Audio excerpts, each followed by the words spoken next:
There's always going to be bits of the story sacrificed to make a short film instead of a feature length. It's really worthwhile looking at atmospheric and experimental filmmakers because they often push us to tell our stories in unique ways. One of these filmmakers is Charles Williams, who directed his 2018 All These Creatures, which also went on to win the Palme d'Or Short Film Award. By the way, the entire film is shot on 16mm, which counteracts the confusion of the main character Tempest, with a much more peaceful and simplistic feeling. In the 13 minutes of the film, we see Tempest untangle the foreign memories of his father and the creatures inside all of us. It felt like he knew something and he wanted me to know. And I wanted to understand. Because they're not real people. I want to focus on how Williams proves to us that it doesn't matter how complicated the story is, but using simple storytelling techniques actually makes these ones the most meaningful. And that's the biggest reason why the internal monologue in All These Creatures works so well. One day, the person that I was would be replaced by this other person, and I wouldn't even know it.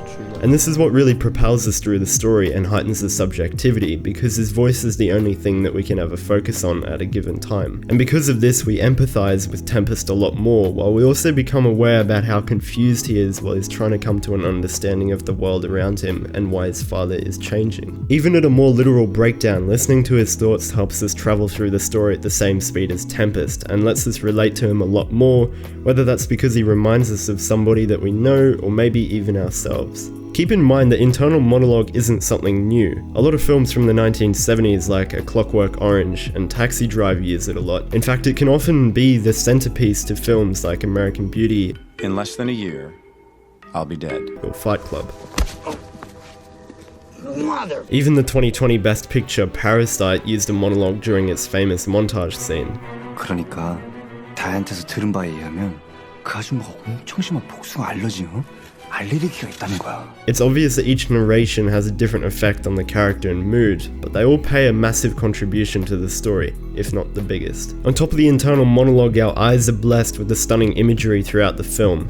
This speaks for itself, but it's still a reminder that the way you frame something, the colors you use, the way the camera moves, all need to be motivated and contribute to the meaning of your film. Williams' creative storytelling is also why we don't arrive at a final resolution to the film. But this is something you normally want to avoid in filmmaking, so why does it work here? Tempest is fighting an invisible enemy, which is the reassessment of memories about his father and who he was, as well as trying to understand if the same creatures will take control of him. So there's no real cliche resolution that we can come to apart from finding out. He tried to drop the dog at a hospital, but they couldn't take him.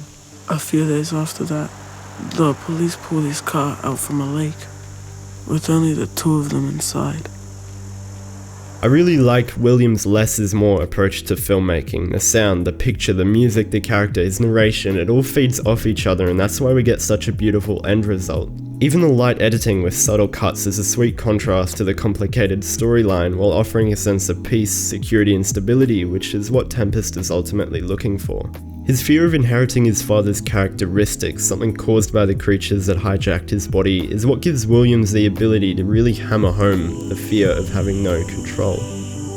I'd listen at night to all these little creatures, letting them wash over me and drown me out, till there was nothing left.